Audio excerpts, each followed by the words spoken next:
माता की, भारत माता की।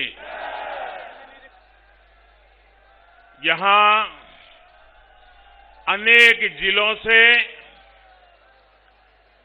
आप डबल इंजन की सरकार को आशीर्वाद देने के लिए आए हैं।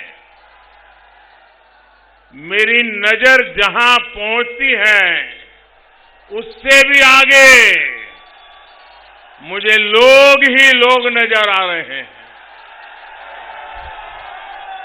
मैं सबसे पहले तो आपकी क्षमा चाहता हूं कि मुझे में आने में विलंब हो गया। आज उत्तराखंड में मेरा सुबह कार्यक्रम था और इतनी बड़ी जबरदस्त भीड़ थी, इतना बड़ा उत्साह का वातावरण था, तो मैं बोलता ही गया, मुझे समय का ध्यान ही नहीं रहा और उसके कारण मैं लेट हो गया। तो मैं आप सबकी क्षमा चाहता हूं, लेकिन इसके बावजूद भी आप जिस प्यार के साथ आशीर्वाद देने के लिए आए हैं, ये मेरे लिए बहुत बड़ा सौभाग्य है। मैं फिर से एक बार आपका आभार व्यक्त करता हूं। मैं श्रीमान योगी जी को भी अभिनंदन देता हूं कि अभी जो उन्होंने घोषणा की वो वाकई आप कल्पना कर सकते हैं भारत की एकता क्या है। लता मंगेशकर जी गोवा की बेटी, उनका पैतृक विस्तार गोवा, राम की भक्त, राम से जुड़े भजनों को अमर कर दिया। वो लता मंगेशकर जी अयोध्या में चौराहे का नाम उन पर करना, मैं समझता हूं जो भी राम मंदिर के दर्शन के लिए आएगा वो यहीं से निकलेगा तो लता मंगेशकर जी के भजन भी याद आएंगे और भारत रत्न लता मंगेशकर जी के लिए गर्व भी होगा। और दूसरा, योगी जी का जो फिल्म सिटी बनाने का सपना है, युवाओं को फिल्म जगत में अवसर मिले, इसके लिए लता मंगेशकर एकेडमी बना करके परफॉर्मेंस के लिए, गीत संगीत के लिए नई पीढ़ी को तैयार करने का काम जो किया है, योगी जी आपको, आपकी सरकार को और उत्तर प्रदेश भारतीय जनता पार्टी को मैं बहुत बहुत बधाई देता हूं आपके इस निर्णय के लिए। एटा, फर्रुखाबाद, हाथरस, फिरोजाबाद और बरेली के अनेक स्थानों से भी तकनीक के माध्यम से वर्चुअली जुड़े हमारे सभी भाइयों बहनों को भी आज मैं यहां से प्रणाम करता हूं, नमस्कार करता हूं। यहां मेरी नौजवानों से विनती है, मैं आपकी तरफ देख करके बोलूंगा, आप चिंता मत कीजिए, लेकिन आगे आने की कोशिश मत कीजिए, जगह ही नहीं है, बिना कारण किसी को नुकसान हो जाएगा। भैया प्लीज आप लोग खड़े रहिए, मेरा भरपूर प्यार आपकी तरफ है, चिंता मत कीजिए।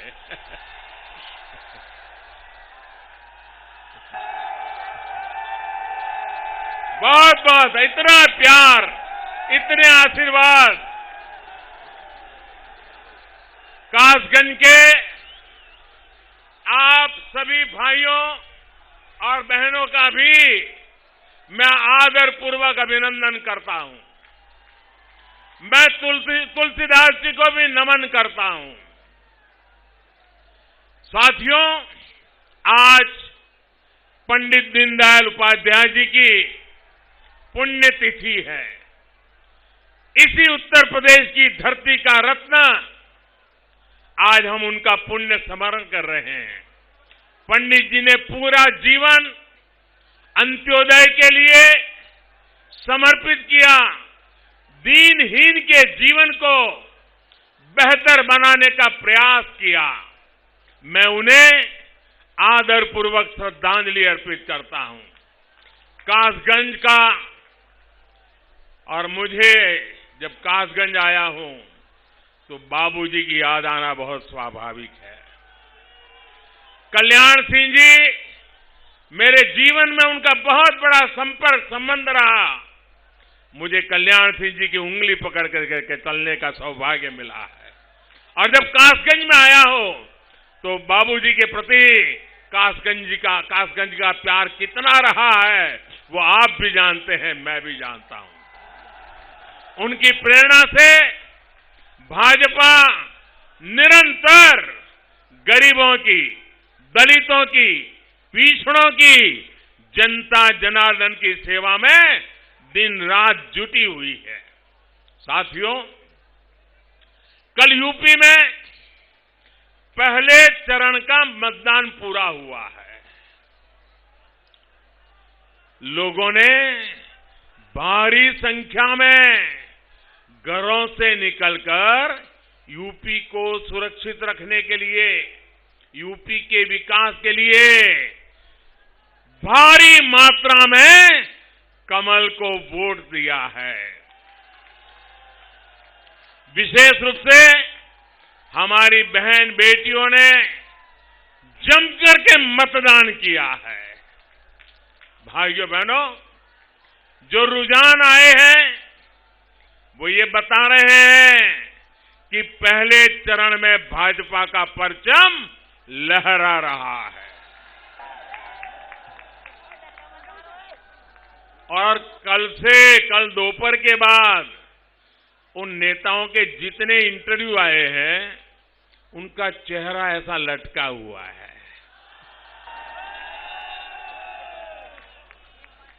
अब वो खुलकर के परिवार की बात करने लग गए। योगी जी, आपने क्या हाल कर दिया इन लोगों का।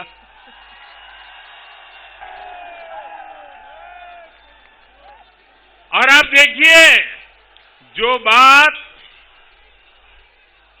देखिए, ये बात जो गौर परिवारवादी लोग हैं उनको भी पता चल गई है कि नैया डूब चुकी है। इसलिए उन्होंने अभी से ही ईवीएम पर, चुनाव आयोग पर सवाल उठाना शुरू कर दिया है। आपको मालूम है ना, जैसे क्रिकेट में क्या होता है, वो बॉलर बॉल फेंकता है, जब विकेट मिलती नहीं है तो बॉल वहां पहुंचने से पहले ही चिल्लाता है एम्पायर के सामने देख के, आउट आउट आउट। और फिर नहीं होता है तो एम्पायर पे गुस्सा करता है, एम्पायर के सामने पैर पछाड़ता है। देखा है ना आपने। इस चुनाव के पहले चरण के बाद ये लोग उसी प्रकार का भाषा, वातावरण, अब ईवीएम को दोष दो। अरे जनता जनार्दन आपको स्वीकार करने के लिए तैयार नहीं है। अब उत्तर प्रदेश को गुंडा राज नहीं चाहिए। लेकिन मैं इन परिवारवादियों से कहना चाहता हूं कि भाई, आपका डूबना तय है। अगर ईवीएम को ही गालियां देनी है तो 10 मार्च के बाद बहुत दिन है, देते रहना। साथियों, मोदी और योगी जी को जो आशीर्वाद और प्यार आप दे रहे हैं उसने परिवारवादियों की नींद उड़ा दी है। कितनी कोशिश की इन लोगों ने आपको बांटने की, जाति के नाम पर अलग अलग करने की, लेकिन ये लोग पूरी तरह फेल हो गए। आपने एकता के दर्शन करा दिए, आपने नौजवानों के उज्जवल भविष्य की चिंता की। भाइयों बहनों, ये परिवारवादी महलों में जिंदगी गुजारने वालों को जमीनी सच्चाई का पता ही नहीं है।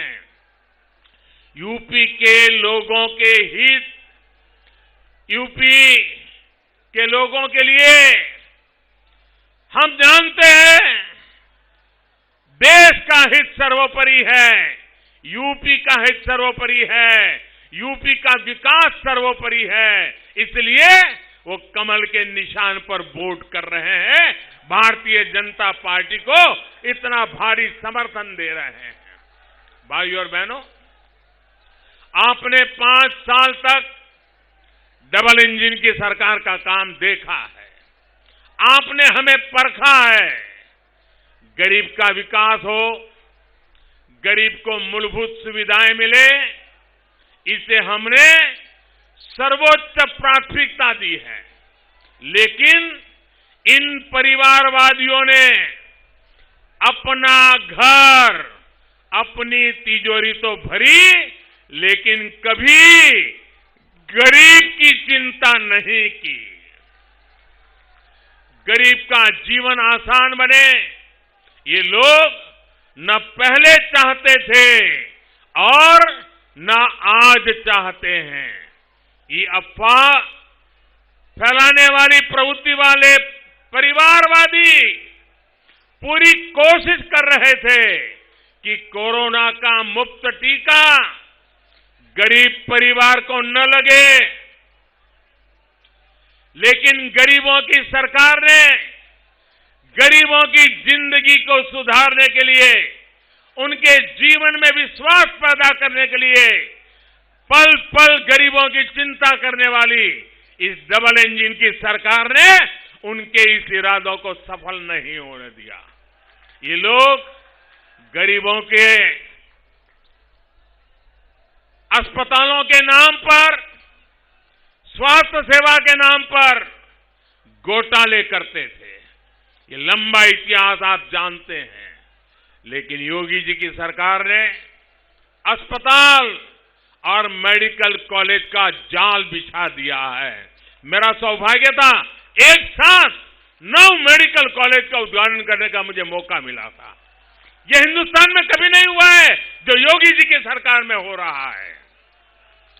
इनको यह भी लगता था कि 100 साल का इतना बड़ा संकट आया है, वैश्विक महामारी कोरोना आई है, यूपी में भुखमरी फैलेगी, उस पर ही अपनी राजनीतिक रोटियां सेकेंगे।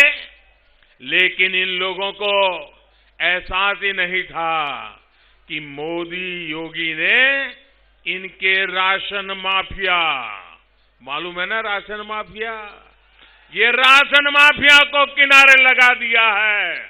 महामारी के इस समय में हमारी सरकार हर गरीब को पिछले कई महीनों से मुफ्त राशन दे रही है और हमारा संकल्प रहा कि ऐसी बड़ी वैश्विक 100 साल की भयंकर बीमारी आई है, जीवन बचाना बड़े बड़े समृद्ध देशों के लिए मुश्किल हो गया था।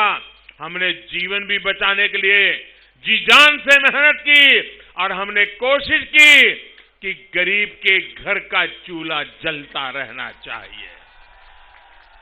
आज गरीब माताएं बहनें मोदी को आशीर्वाद दे रहे हैं, योगी को आशीर्वाद दे रहे हैं, क्योंकि उनको पता है कि उनके घर में कभी बच्चों को भूखा सोना नहीं पड़ा है, घर का चूल्हा कभी बंद नहीं हुआ है। भाइयों बहनों, अब दिल्ली से गरीब, दलित, पिछड़ों के लिए निकला राशन, राशन का हर दाना उसके जो हकदार है उनके पास जाता है। राशन माफिया नहीं है, इसलिए रास्ता गरीब के घर पहुंच जाता है। डबल इंजन की सरकार ने एक देश एक ration card, one nation one ration card की भी व्यवस्था की है और उसके कारण यूपी का जो भी परिवार अगर दूसरे राज्य में गया है उसको अब वहां भी यहां के राशन कार्ड से उसको वहां भी राशन मिलेगा उत्तर प्रदेश का व्यक्ति कहीं बाहर रोजी रोटी के लिए गया है तो उसकी रोजी रोटी की चिंता मोदी करता है। भाइयों बहनों, साथियों, ये आपके एक वोट की ताकत है जो गरीब का भला करती है। लेकिन मैं यूपी के लोगों को सावधान भी करना चाहता हूं। ये परिवारवादी लोग इस समय इतने बौखलाए हुए हैं कि ठान कर बैठे हैं कि गरीब के लिए चल रही सारी योजनाओं को सबसे पहले ताले लगा देंगे, इसको बंद कर देंगे, क्योंकि उनको लगेगा कि अगर ये योजनाएं चालू रही तो योगी और मोदी के ही गीत लोग गाते रहेंगे और इसलिए पहला काम उसको ताला लगाने का करेंगे। इसलिए भाइयों बहनों, क्या आप चाहते हैं कि लोक कल्याण की योजनाएं चालू रहें? आप चाहते हैं योजनाएं चालू रहें? आप चाहते हैं गरीब को घर मिलना चाहिए? आप चाहते हैं गरीब का चूल्हा जलते रहना चाहिए? आप चाहते हैं गरीब के बच्चों को पढ़ने के लिए सुविधा मिलनी चाहिए? आप चाहते हैं गरीब को बीमारी में दवाई के लिए व्यवस्था मिलनी चाहिए? इनके लिए ये काम ही नहीं है और इसलिए ऐसे लोगों को कभी मौका मत देना। साथियों, इस क्षेत्र के जिन गांवों को इन लोगों ने बेसहारा छोड़ दिया था, उनको डबल इंजन की सरकार ने अच्छी सड़कें दी हैं, नदी पर अच्छे पुल दिए हैं। एटा में 11,000 करोड़ रुपए का बिजली प्रोजेक्ट लगा है।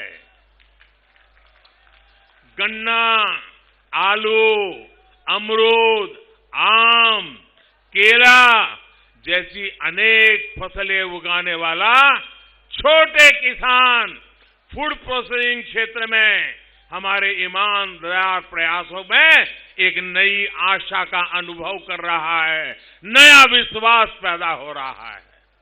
हजारों करोड़ रुपए का बजट कोल्ड स्टोरेज और गोदाम बनाने के लिए तय किया गया है। किसान उत्पादक संघों यानी एफपीओज में छोटे किसानों को संगठित कर उनको एक्सपोर्ट के लिए, फूड प्रोसेसिंग के उद्योग लगाने के लिए मदद दी जा रही है। हमारी सरकार किसान क्रेडिट कार्ड के दायरे में पशुपालकों को, मछली पालकों को भी किसान क्रेडिट कार्ड की सुविधा दी है, जिसके कारण उसके कम ब्याज से उसको बैंक से लोन मिल सकता है, वो अपना काम विस्तार कर सकता है और ये भी सुविधा हमने दी है। यूपी में जो बायोगैस प्लांट का नेटवर्क तैयार हो रहा है, वो किसानों को आय का एक और जरिया बनेगा।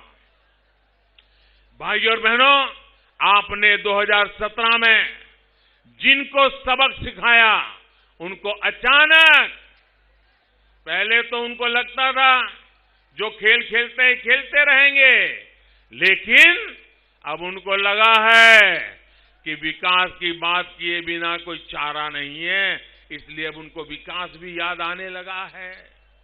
ऐसे ही गौर परिवारवादियों के लिए काका हाथरसी कह गए थे। काका हाथरसी ने क्या कहा था? मन मैला तन उजला, भाषण लच्छेदार, ऊपर सत्याचार, भीतर भ्रष्टाचार।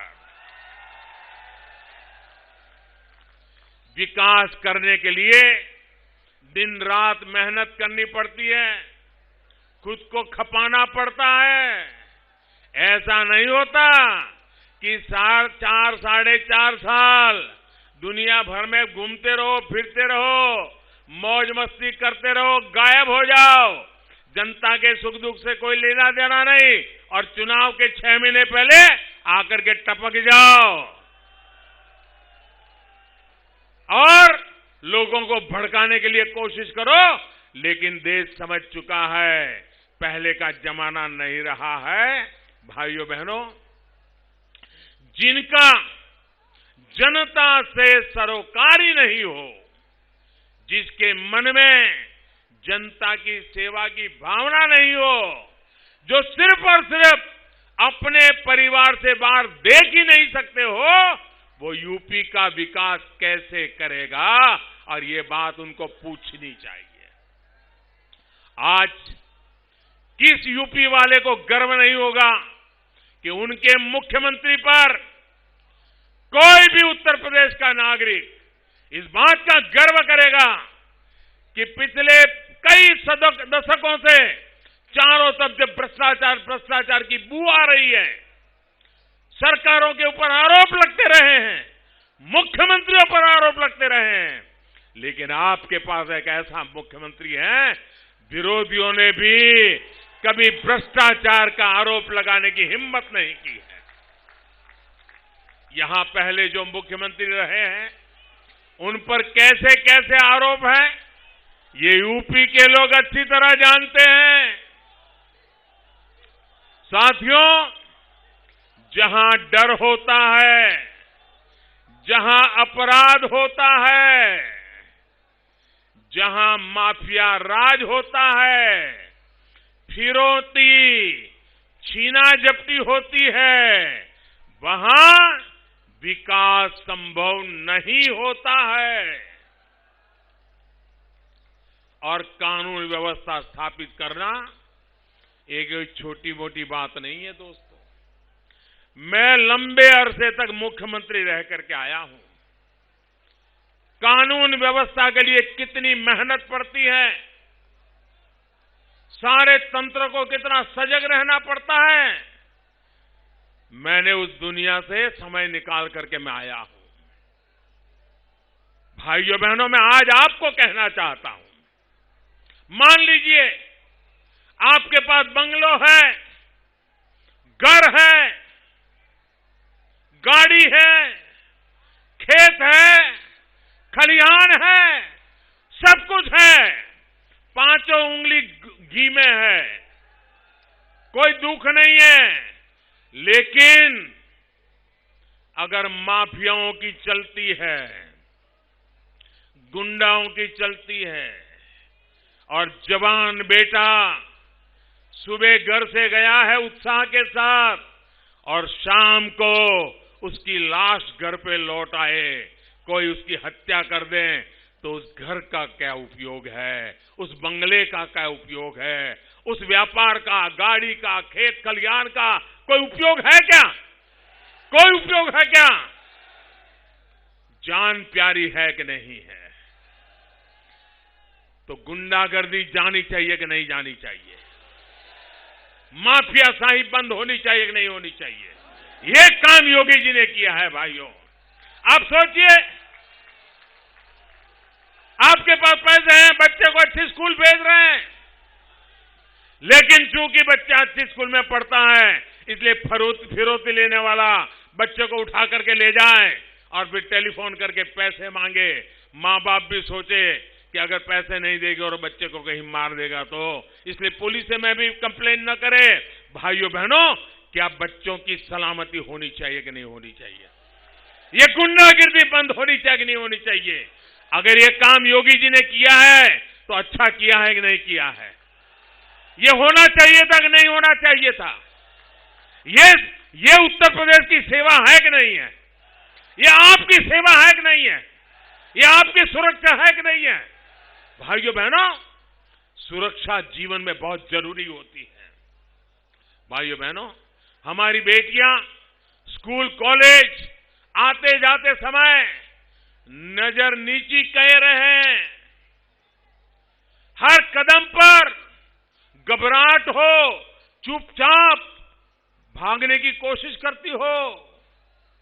और आपने देखा होगा, ऐसे लोग रोड के किनारे पर खड़े रह करके बेचारी को फप्तियां सुनती रहने पड़े, बहुत कुछ हमारी बेटियां सहन करती रहे।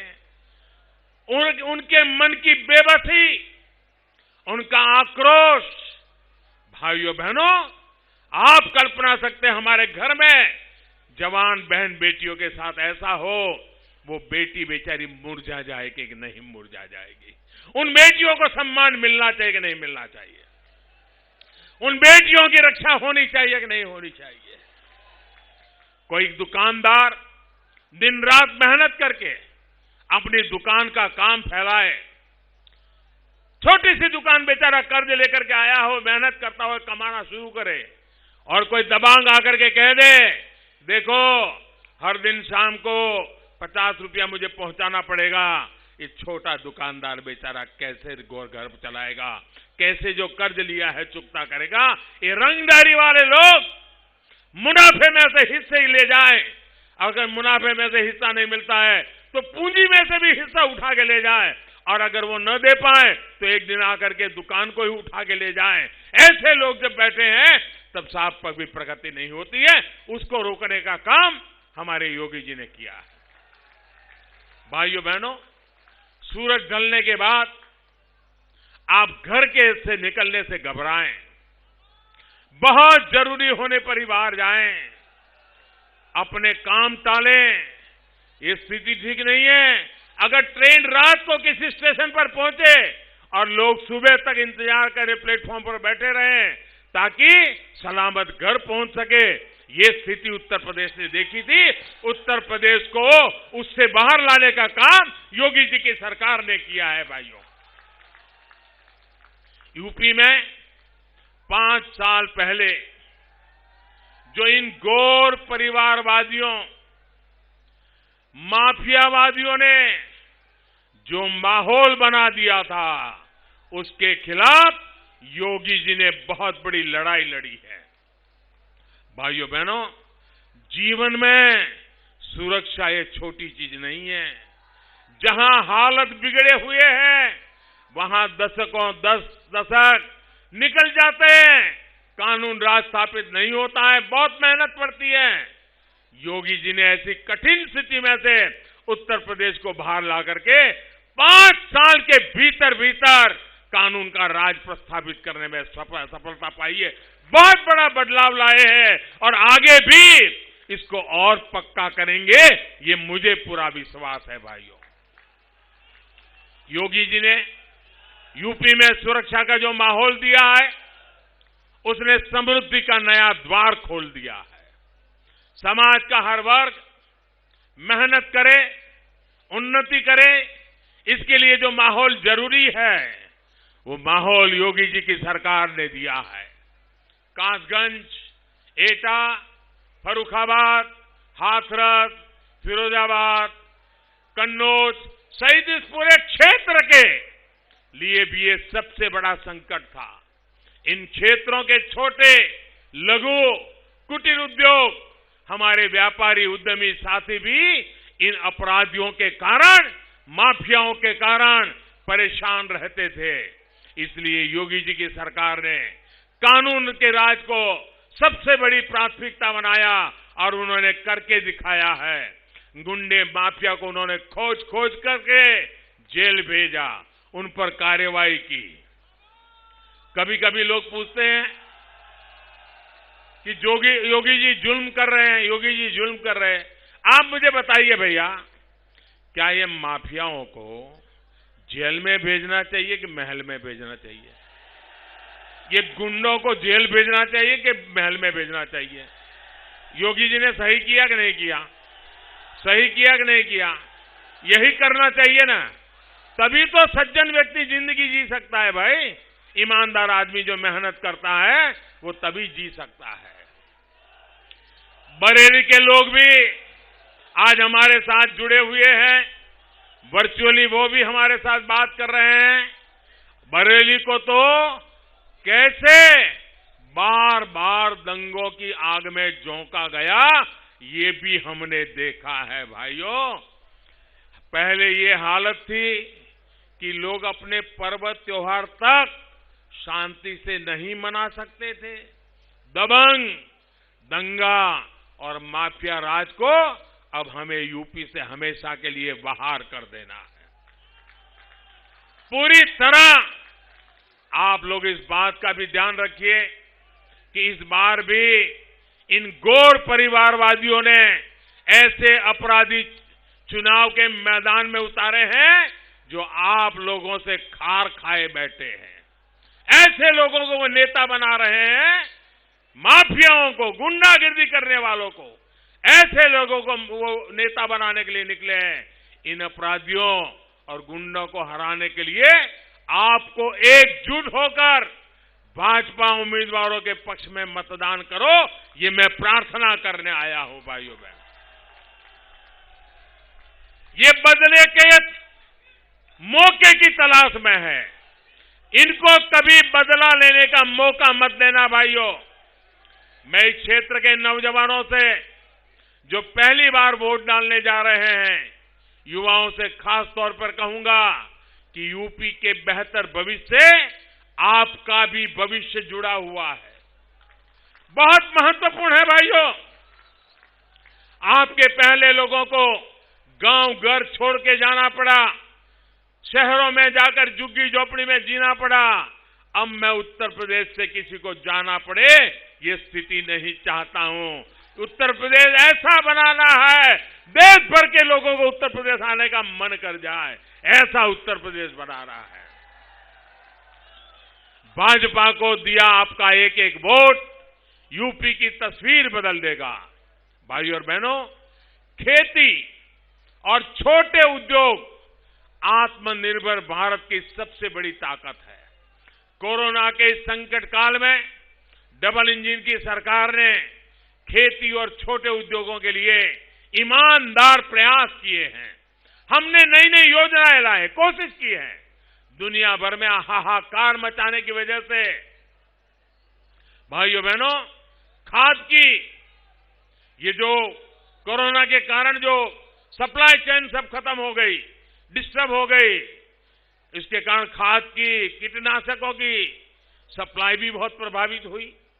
कीमत भी कल्पना ही कर सकते इतनी बढ़ गई, अनेक गुना कीमत बढ़ गई है दुनिया के मार्केट में।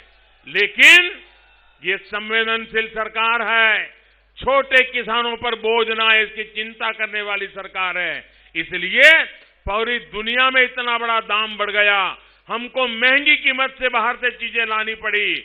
हमने किसानों के लिए चीजें लाए, फर्टिलाइजर लाए, खाद लाए, दवाइयां लाए और किसान को बोझ नहीं पड़ने दिया। सारा बोझ सरकार ने झेला, किसान को कम पैसों में वो दिया। हमने सब्सिडी बढ़ा दी, हमने हजारों करोड़ की सब्सिडी ज्यादा कर दी।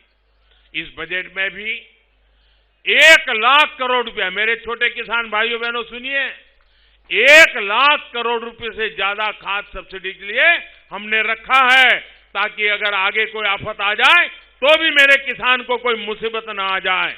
इसका प्रबंध हमने आज अभी से किया है। छोटे किसानों को पीएम किसान सम्मान निधि से जो हजारों रुपए इस दौरान मिले हैं, उससे भी उनकी बहुत बड़ी मदद हुई है। छोटे किसान के लिए हर समय जब भी उसको खेती की जरूरत है, तुरंत 2000 रुपए उसके खाते में जमा हो जाते हैं और साल में बार बार ये काम होता रहता है। इसी का परिणाम है कि उत्तर प्रदेश के किसानों ने रिकॉर्ड उत्पादन करके दिखाया है भाइयों। और सरकार ने भी किसानों से एमएसपी पर रिकॉर्ड खरीद की है। भाइयों और बहनों, खेती की तरह ही डबल इंजन की सरकार ने लघु उद्योगों को, एमएसएमई को बचाने के लिए भी निरंतर प्रयास किया है, कोशिश की है। कोरोना काल में करीब करीब 2.5 लाख करोड़ रुपए की मदद छोटे उद्योगों को दी गई है। 2.5 लाख करोड़ रुपए छोटे छोटे उद्योग, छोटे छोटे स्थानों पर काम करने वाले लोगों को उसके कारण बहुत बड़ी मदद मिली है। और उसके कारण हर कारखाने में 2, 5, 7, 10, 15 लोग जो रोजी रोटी कमाते हैं, उनकी रोजी रोटी को सुरक्षित किया है। एक रिपोर्ट में ये बात बहुत उभर करके आई है कि सरकार के इस प्रयास की वजह से लघु उद्योगों में कम से काम करने वाले 1.5 करोड़ लोगों का रोजगार जाने से बच गया। 1.5 करोड़ लोग यानी 1.5 करोड़ परिवार यानी करीब 6-8 करोड़ नागरिकों को की मदद मिली है। 13 लाख से ज्यादा लघु उद्योगों को हमारी सरकार ने बंद होने से बचाया है। इस संकट के काल में इतना बड़ा काम हुआ है। केंद्र सरकार की योजना की वजह से यूपी के लघु उद्यमियों को भी करीब 19,000 करोड़ रुपया मिला है, ताकि हमारे गरीब की रोजी रोटी चालू रहे, हमारे देश में उत्पादन का काम चलता रहे। साथियों, आज यूपी के लोगों के पास डबल इंजन की ऐसी सरकार है जो लोकल के लिए वोकल है। योगी जी ने जो वन डिस्ट्रिक्ट वन प्रोडक्ट योजना शुरू की है, आज चारों तरफ उसकी वाहवाही हो रही है। इससे हिंग, चूड़ियां, कपड़े, फर्नीचर ऐसे उत्पादों को भी बहुत बड़ा बढ़ावा दिया जा रहा है। इसलिए कासगंज, एटा, फर्रुखाबाद, हाथरस, फिरोजाबाद के लोग डबल इंजन सरकार चाहते हैं, क्योंकि वन डिस्ट्रिक्ट वन प्रोडक्ट ने एक ग्लोबल लेवल के मार्केट की संभावनाएं पैदा की है। भाइयों और बहनों, भाजपा सरकार ने गरीब, किसान, मजदूर, दलित, पिछड़ों के लिए जो सुरक्षा कवच दिया है, वो पहले कभी नहीं था। हमारी सरकार ने देश के करोड़ों गरीबों को 4 लाख रुपए तक के जीवन और दुर्घटना बीमा की सुविधा भी दी है। 4 लाख। भाइयों बहनों, 60 वर्ष का होने के बाद गरीब को पेंशन का सहारा मिले, इसके लिए भी हमारी सरकार ने बहुत बड़ी पेंशन योजना भी लागू की है। भाइयों बहनों, इस योजना के तहत गरीबों को 3,000 रुपये मासिक पेंशन की सुविधा है। बुढ़ापे में गरीब को रोजी रोटी की तकलीफ न हो, इसकी व्यवस्था है। आज करोड़ों किसान, हमारे खेत मजदूर, घर में काम करने वाले, हमारे खेत में काम करने वाले साथी, रिक्शा चलाने वाले हमारे गरीब भाई बहन, टैक्सी के ड्राइवर के रूप में काम करने वाले हमारे भाई बहन, रेहड़ी पटरी ठेले वाले हमारे छोटे भाई बहन, ये सारे लोग इस योजना से जुड़े हैं। और हमारा गरीब भाई वो सशक्त होगा तो वो भी गरीबी को परास्त करके रहेगा, ये मेरा पक्का विश्वास है। पहली बार देश के असंगठित क्षेत्र को करोड़ों श्रमिकों को हमने श्रम कार्ड दिया है। पहली बार देश में रेहड़ी पटरी ठेले वाले साथियों को भी बैंकिंग सिस्टम से जोड़ा गया है। स्वनिधि योजना के माध्यम से उन्हें मदद दी जा रही है। इसका बहुत बड़ा लाभ कोरोना के इस समय में यूपी के गरीबों, दलितों, पिछड़ों को भी मिला है। भाइयों बहनों, गरीबों की सरकार जब होती है तो वो इसी प्रकार सबका साथ, सबका विकास, सबका विश्वास, सबका प्रयास, इसी मंत्र को काम करते हुए इसी रास्ते पर काम करती है। लेकिन जब गौर परिवारवादी